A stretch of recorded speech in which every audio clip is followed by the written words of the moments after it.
Good evening, my dear believers. Welcome to the Bedtime Priest channel. I am your priest, your night watchman, and your bedtime guide. On this channel, we will delve into stories that are both thrilling and chilling. But fear not, for even as the shadows from the stories roam the night, my voice will be with you, offering comfort and protection. Now, let's dim the lights, snuggle into our warm beds, and embark on tonight's thrilling journey. Are you ready? Let us together step into the world of Bedtime Priest.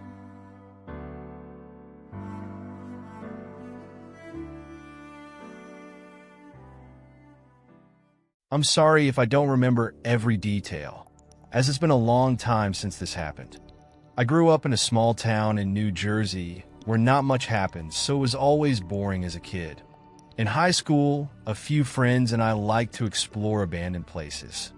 It wasn't until many years later that I realized many people like to do this kind of thing. One of those places was an abandoned church, which we often visited. We had been there a few times before. The church was located at the edge of town, at 101 Old Street. It was a desolate place, and the atmosphere was a bit eerie, but we liked going there. It felt thrilling. One autumn night, a few of us decided to visit the place again and bring some drinks to relax. It was especially cold that night, and there was a chilling bite in the air. There were 6 of us that night. Me, Jason, Emma, David, Lisa, and Tom. There was a high iron fence behind the church, and we had to climb over it to get in. The church's front door had already been sealed shut, so we always entered through a side window. Upon entering the church, the first thing we saw was the ruins, with almost no floor left, just exposed concrete. It looked like someone had taken out the floorboards a long time ago, leaving a large hole in the middle, which led down to the basement stairs. The basement had several rooms, but only one had a door, while the others only had door frames. The first room we went into was large, but almost empty, except for some old furniture, broken chairs, and a worn-out sofa. I remember constantly telling Tom to quiet down because he got overly excited after drinking a little, and his voice was getting really loud. However, having friends around made me feel safer, and we all had a great time. We drank, laughed, and maybe even played some music, but the details have gotten a bit hazy. Suddenly, a door behind us slammed shut with a loud bang. I jumped, startled. Everyone froze, looking at each other with concerned expressions. At first, I thought one of us had accidentally closed the door, but no one was near it. Jason, Emma, and David immediately ran upstairs, leaving me, Lisa, and Tom downstairs. The 3 of us were a bit braver and didn't want to leave right away. My heart was racing, and I was definitely nervous, but I didn't want to let a little noise scare me. I knew Lisa and Tom were thinking the same thing. I don't know if it was curiosity or stupidity, but we decided to go check out the door that had slammed. We stood there for a few minutes, silently observing, then quietly approached the door. Behind it was a small room with a vanity. On the vanity was a cracked mirror with some red stains on it. At first, I thought it was old paint, but as I got closer, I realized it wasn't paint. The red stains hadn't dried yet, and they had a sticky sheen, clearly left recently. My neck hairs stood on end, and I started to regret not leaving sooner. Next, I noticed a photo on the vanity. It was an old black and white photo of a woman in a wedding dress, smiling, but there was something off about her smile. The whole photo made me feel uneasy. I stepped back a few paces, but just as I turned around, we heard another noise. This time it wasn't the door, but something coming from the room we had just been in. Lisa and Tom decided to leave, and I didn't hesitate any longer. We grabbed our things and quickly ran out of the church. We climbed over the fence and ran down the street, glancing back. At that moment, I was almost certain I saw someone standing in that window. To this day, I pray it was just my imagination, but I can never be sure. After that, my friends and I never went back to that church. We stayed in touch, but never visited together again. I went there once by myself later, but by then the church had been torn down, leaving nothing behind. I still don't know what happened that night. Fortunately, I had friends with me to witness it all. If I had been alone, I might not have believed what happened. If anyone is interested in investigating, go ahead and look it up. I never found any information about that church, but I wouldn't be surprised if there's some history behind it that I don't know about. I've always enjoyed taking walks at night. There's a kind of quiet that makes everything feel simpler. I'm a carpenter, and I've been doing it for over 40 years. I live on a remote farm, just me and my dog, Rocky. This house is too big for just one person, but since my wife, Ellie, passed away, I've never had the heart to downsize. The kids moved out a long time ago, and since her passing, it's just been me and Rocky. One night, after a long day working in the shop, I decided to take a walk. My property is large, so just walking around once is usually enough to relax. The air was cool, and Rocky trotted around beside me. Sometimes I think he might like me more than I like him. I've walked this path countless times, but that day, as I was nearing the house, something caught my eye. I looked up at the second-story window, the one to the bedroom Ellie and I used to share. For a split second, I thought I saw something move. I stopped in my tracks, staring up at that window. There shouldn't have been anyone there. I hadn't stepped foot in that room in years because I just couldn't bring myself to. The thought of someone breaking into my house made my blood start to boil, and I couldn't stand it. I rushed inside, heart racing, and ran upstairs. The room was empty, just as I had left it. Everything was undisturbed. I searched the room thoroughly, but found nothing. I was a little freaked out, but more than anything, I was angry. How could something like this happen? I stood there feeling foolish, but I couldn't shake the feeling that something had been in that room. The next night, I suddenly woke up to Rocky barking. He's a good dog, and he only barks when something's wrong. I sat up, listening closely. That's when I heard a creaking sound coming from upstairs. Maybe it was just the house settling, but my mind immediately thought of footsteps, as if someone was walking above me. You can probably guess that room is directly above mine. I hesitated, thinking about grabbing my rifle, but didn't want to overreact. If there was a problem, I was confident I could handle it. I grabbed my flashlight and went to check. Nothing. The room was just as I had left it, undisturbed. My anxiety was growing stronger. Something felt off about the house. The next evening, I came downstairs to find the kitchen lights on.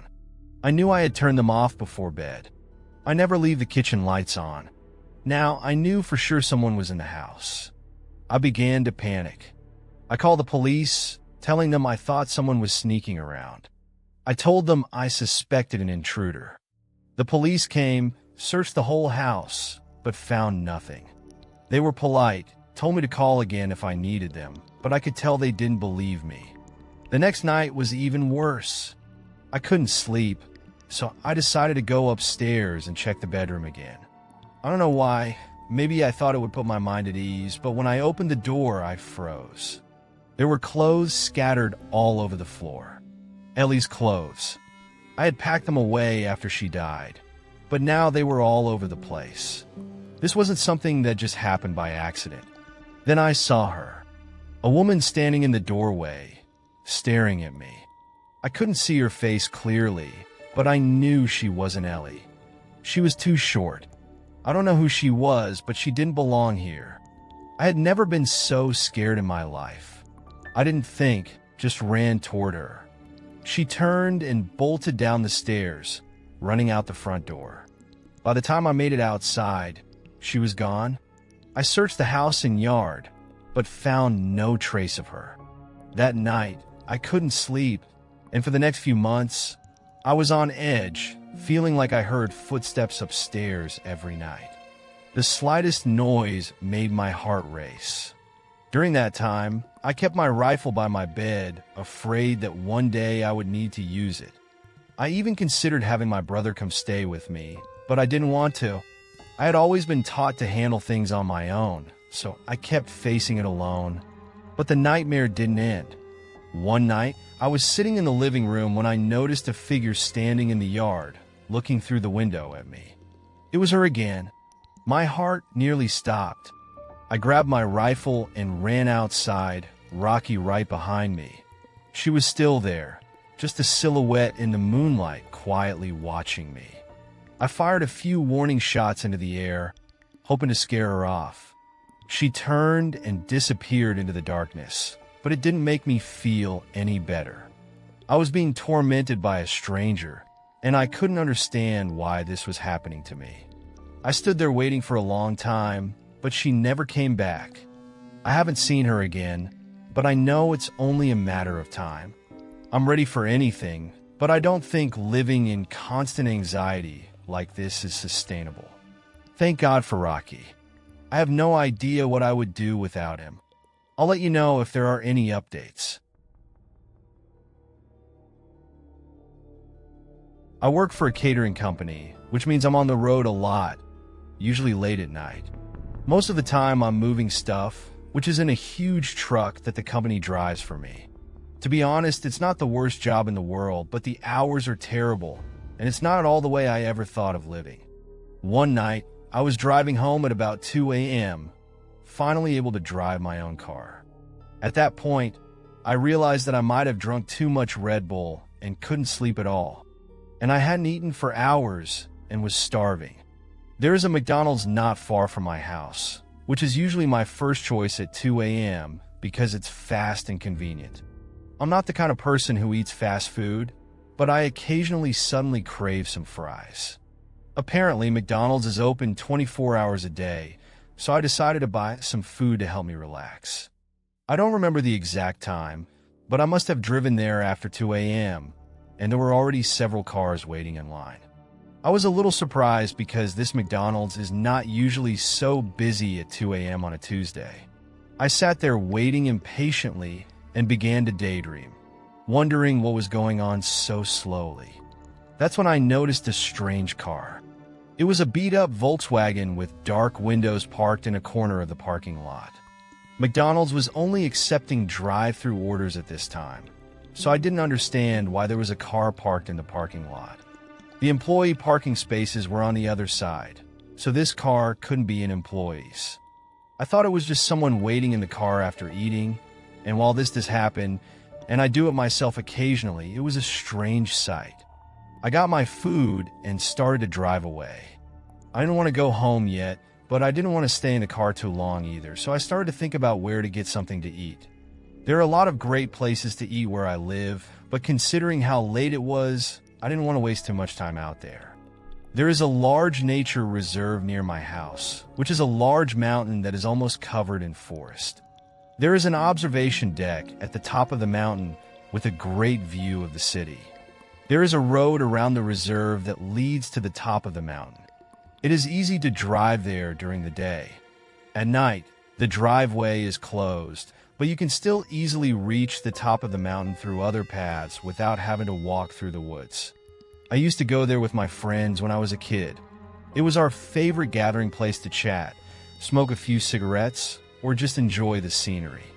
I haven't been there for a long time because I was too busy with work, so this time I decided to go there and relive the feeling of my youth. When I arrived at the parking lot of the reserve, it was completely empty. The parking lot is not like a normal parking lot, but a large open space with gravel that branches off from a road in the reserve. In fact, the reserve is closed at night, and I have to walk from the outside to the top of the mountain to enter. I just parked the car, and when the engine turned off, I saw a car light on the driveway. This scene made me a little uneasy. Who would be here at 2 a.m.? Then I realized that the car I saw was the Volkswagen car in the McDonald's parking lot. I was sure of it. I parked the car a little further away and turned off the engine. I felt a sense of uneasiness starting to creep up on me. Could this be a coincidence? Did they follow me? With my window partially rolled down, I could see that there was no music coming out of the car, at least I couldn't hear any sound. After a while, nothing happened, and my fear began to ease a little. I thought that they might have come out to get some fresh air like me, or to smoke a cigarette. After all, it was a common activity. But considering how late it was, I couldn't help but feel that something was wrong. I tried to tell myself that it was just an inexplicable coincidence, but I always felt that something was wrong. Finally, I decided to call a friend who lived nearby and told him that I was here and see if he could come and keep me company. I was surprised when my friend answered the phone and told me that he was still working on his paper and promised to come in 10 minutes. So I decided to wait for him. After waiting for 10 minutes, my friend arrived and we got out of the car together and started walking to the top of the hill. Just as we were about to reach the end of the view, I looked back and saw that the Volkswagen was still there, with all 4 doors open at the same time. 4 men came out. They stood still, looking at each other, and no one spoke, as if they were communicating something.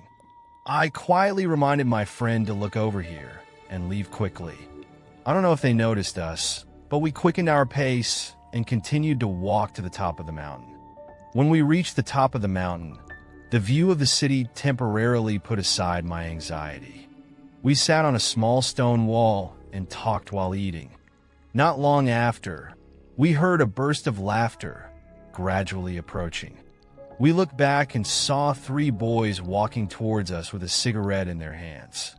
It seemed that they came to greet us, and we felt a little relaxed. But they didn't find a place to stay, but walked straight towards us, as if they were going to start chatting. One of the guys with tattoos showed a half smile and asked if we wanted to smoke together. My friend and I refused, and one of them smiled and said something sarcastic. My curiosity made me unable to help asking them why I saw them in McDonald's. The guy holding the cigarette immediately stopped smiling and frowned, as if he was caught. His 2 friends also stopped talking, their eyes became cold, and the atmosphere became a little stiff. It was then that I suddenly realized that there were 4 people in the previous car, and now there were only 3 people in front of us. I realized that something was wrong. My heartbeat accelerated, and I immediately prepared to run.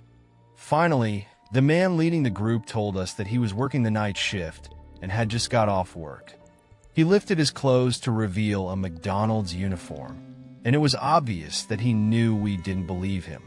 He went on to explain that he came here every day after get off work to smoke with his friends. Although his words comforted me a little, this situation still made me feel very wrong. I could see that my friend felt the same way, so we decided to leave, but as we were almost down the hill, my friend suddenly stopped and pointed to the bushes. I looked in the direction he pointed and saw the 4th boy half hidden in the darkness, holding something in his hand, but I couldn't see it clearly. He saw us looking at him and immediately started walking towards us. That's when we ran. We started running as hard as we could, not daring to look back. We could hear their footsteps getting closer, but I didn't look back again. Finally, we ran to the parking lot, jumped in the car, and drove off. As I sped away, I saw the guys also started to rush to their car. I felt unsafe, and I was worried that I might lead them to my house on the way home. I called my friend and told him that we should meet near his house. We gave ourselves enough time and should not be caught. When we met near his house, we were still in shock and didn't know what had just happened.